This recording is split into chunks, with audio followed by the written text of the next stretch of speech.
Leave staffing to the streets, put my middle finger up and up to my enemies. 10 horns, 7 heads, that's my name on his head. If for those talking about this, put money on my head. It's God or nothing, you go with me, you go against God. It's in the kid. Hey, what's good, collective?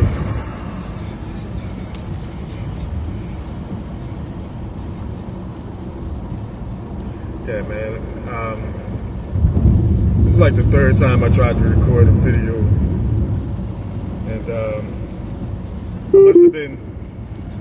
I must have been kind of messing it up, you know what I'm saying? Because I think that the way that it works, so I'm not gonna stop it this time, man. I'm just gonna let it ring through. But when I get off track and I say something might be in some way inflammatory, perhaps a little egotistical, not oriented in the direction of love that I want to go in. I think, spirit, circumstance, work together, strive to, make me start over. So I'm really trying to give a message to my collective, who I love. And this message, I want it to be like really all love, you know what I'm saying? All edification, all building up the collective, you know what I'm saying? So I really want to pray that the God, a higher power, Holy Spirits that guide me and work with me, my angels, my ancestors, help me. Help me get this message out to the collective. Help me to subject my ego and my hurt, my darkness. Help me to kind of just like temper that so I can get out a message that can do some good and really not do anyone any harm. But sometimes feelings have to get hurt, But what I'd like to talk about, I'm not a creator, obviously. I'm a long-winded joker, you know what I'm saying? There's low visibility reported ahead. I do have a message that I want to get out to the collective.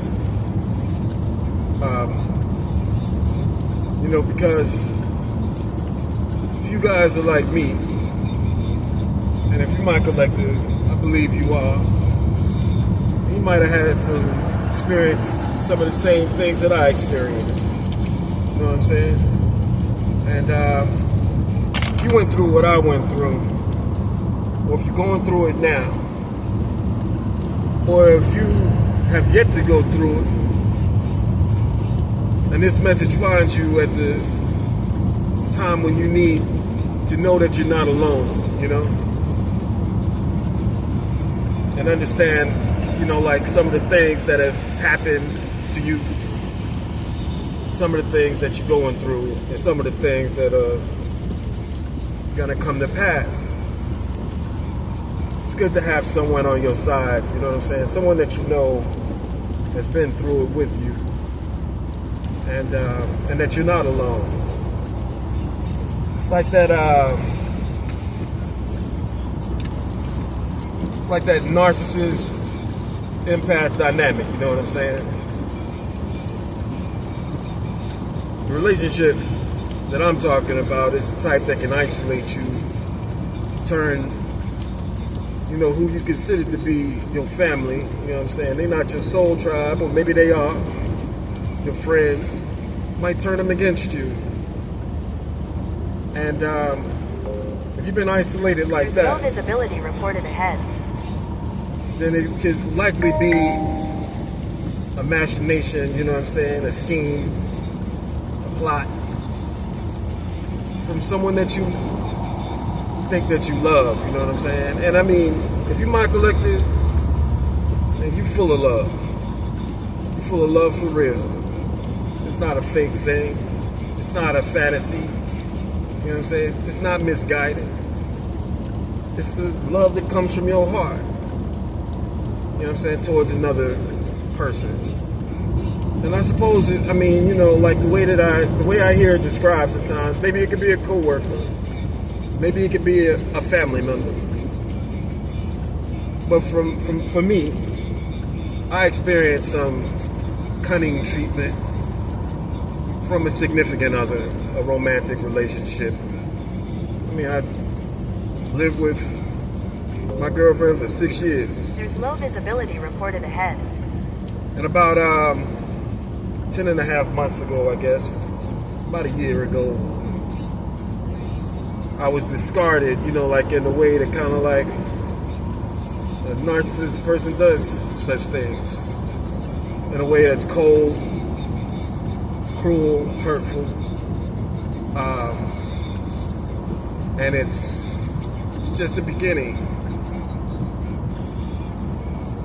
I'm really talking about a false discard, you know what I'm saying? The type of discard where, you get left and they think that they're going to leave you forever. They probably do. They're running after, the thing that they want to do. Or they, maybe they know from the beginning that they're just out to punish you. I don't know. I don't care about that.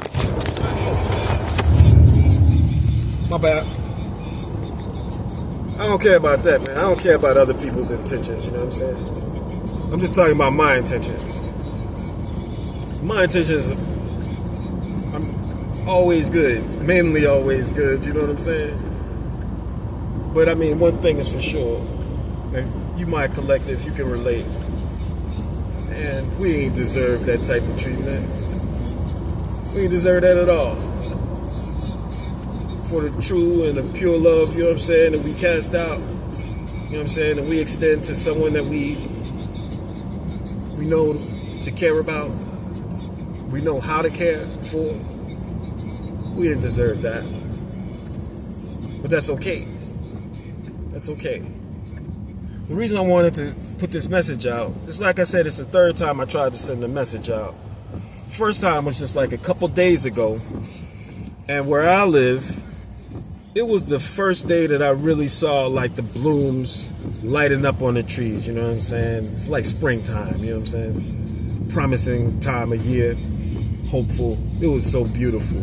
I was recording the message. I mean, I'm not mad that it didn't go through. Maybe it was practice or something. Although this message is definitely unrehearsed and impromptu.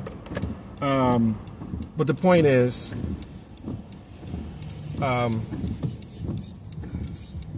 that morning when I woke up a couple of days ago, I woke up out of a fitful state of sleep.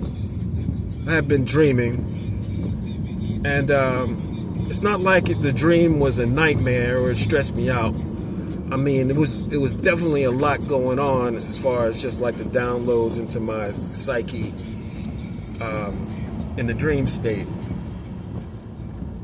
But when I woke up, I was kind of, like disturbed or amped up a little bit. You know what I'm saying? It was. I didn't wake up in a calm and rested state.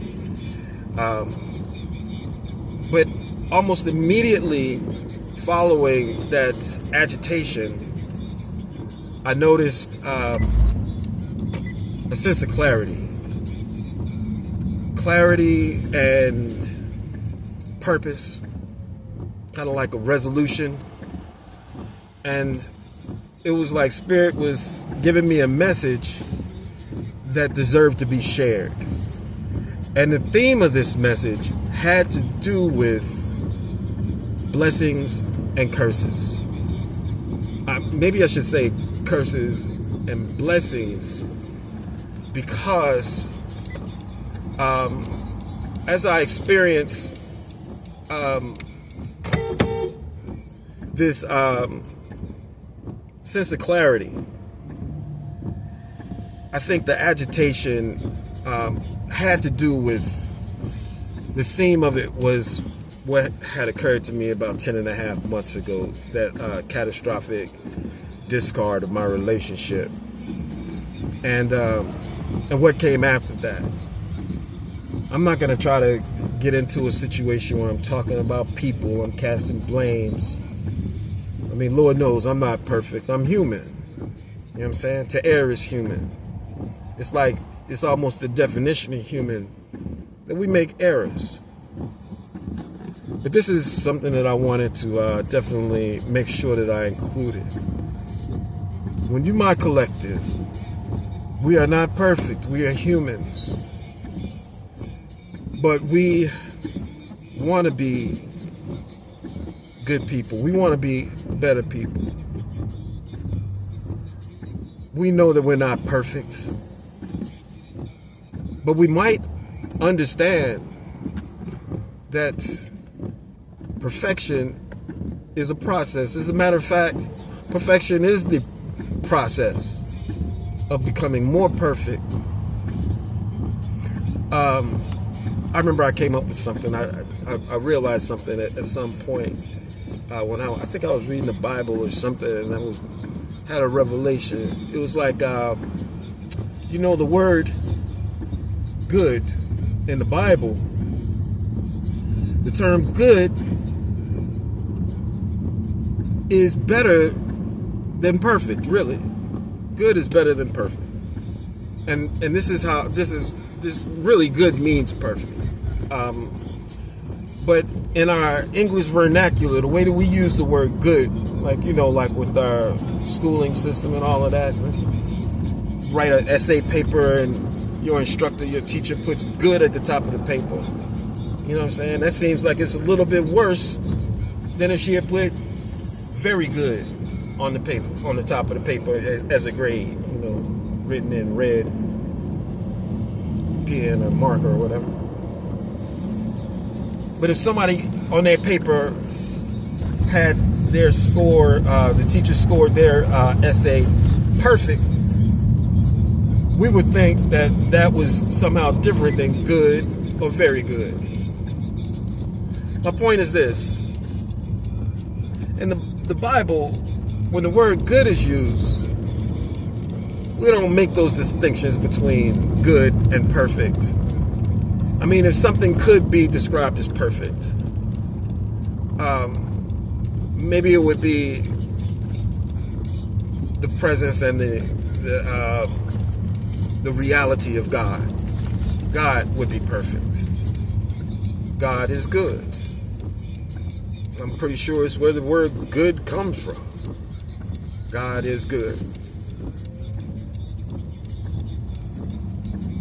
And to the extent that one of the translators or translations of the Bible uses the word perfect, what I'm saying is we can take the word good as meaning perfect. So if good means perfect, then what is perfect? What I'm saying, when something is good, God created man and he was good. God separated the waters from the firmament, and that was good. God created woman, and that was good. You know what I'm saying? The things that God does is good, meaning is perfect. Right? But as men, we want to do good. We want to be good. We're striving to be good. I mean, if you're part of my collective, we're striving. You know what I'm saying? We're not striving to be perfect, but we hope to be perfect. We are striving to be good and better.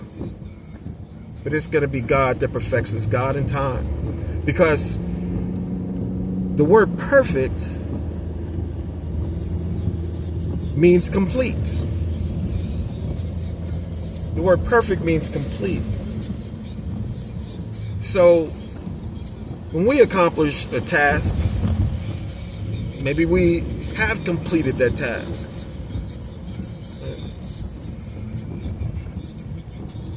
But let's look at the word complete. The word complete really means it's over, it's done. There's no more to be done. So as people, we are trying to be good, but we can't be perfect. Not until we're dead. Because our lives can't be based on who we are right now. Right? I mean, I could have been, smoking bogeys, faking jacks, running hill moves, doing things like that when I was young. But that doesn't necessarily define everything about who I am or who I'm striving to be. God willing, who I'm gonna be. It's like my grandma, My grandma was definitely a good person. Talking about my father's mom. I've never heard her say an unkind word about anyone. And I have never heard anyone have one single unkind word to say about her. I mean, she was definitely a leader in my, home church, my Grace Chapel, just like her daughter, my aunt, Glendora. But she wasn't perfect. Now, to me, she might have seemed perfect. But I wasn't even thinking about it like that. But now I do. Because she's passed on. You know what I'm saying? She did her good work. She when she died, she had Alzheimer's. And her consciousness just was not here.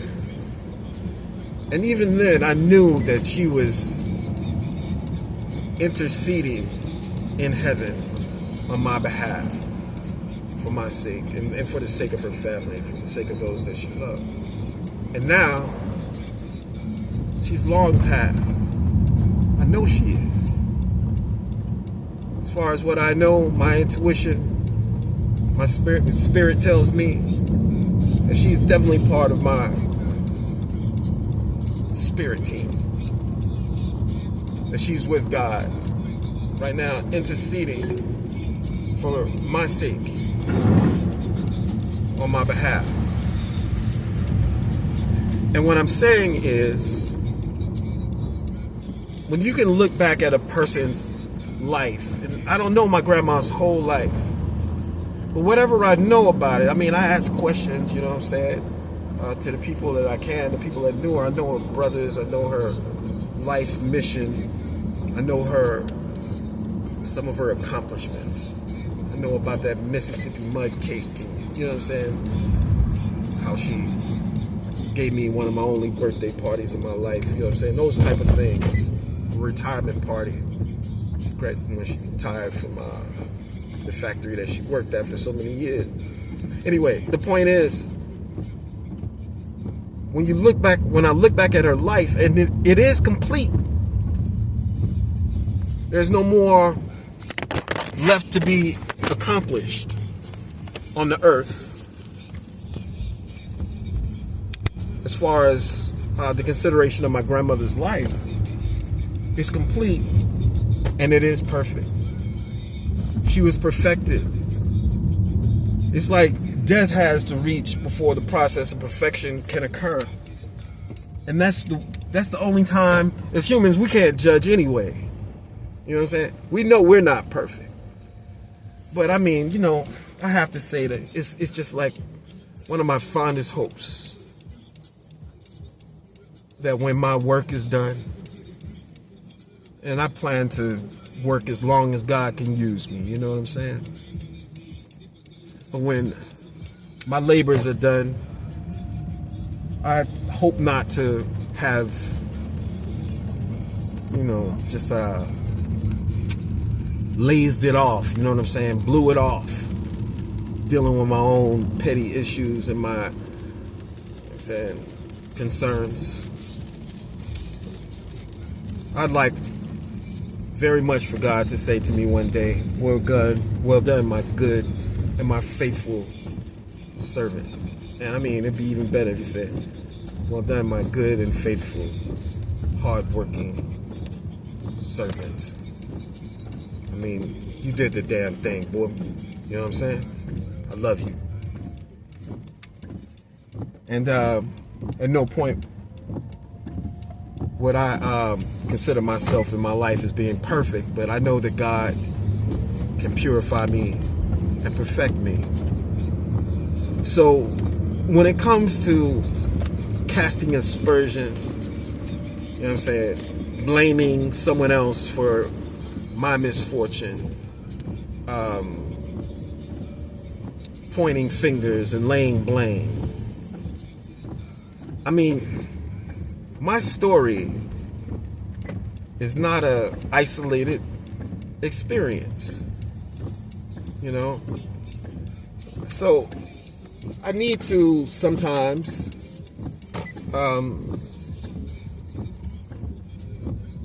describe my life in relation to the lives of people that, I mean, in the realest sense, I have been blessed to encounter, hopefully in the way of service and relationship.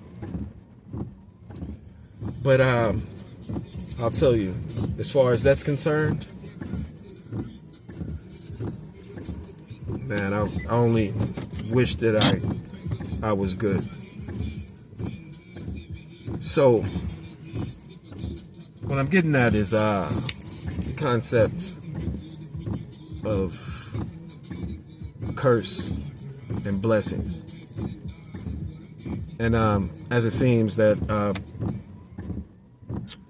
the experience that I had about 10.5 months ago, it seemed like it started out like a curse. I'm gonna have to do this in parts. I gotta run in and do my little task today. But I'm gonna come right back and I'm gonna continue where I left off, or somewhere around there. You know what I'm saying? I'm all over the place, but I gotta, you know what I'm saying? I have a few things to say. I have a few things that I'd like to share with my collective. I mean, you know, like I said, for your comfort, to comfort you, to edify you, and to help you know that you're not alone, and I love you. All right. Just keep up the good work. Right? We're talking about curse and blessings. You know what I'm saying? I'm fortunate for the curse, or what seemed like it might have been a curse. And the blessings, you know what I'm saying, there's more to come. All right. I'll tell you what I mean when I come back. Hold tight. Respect.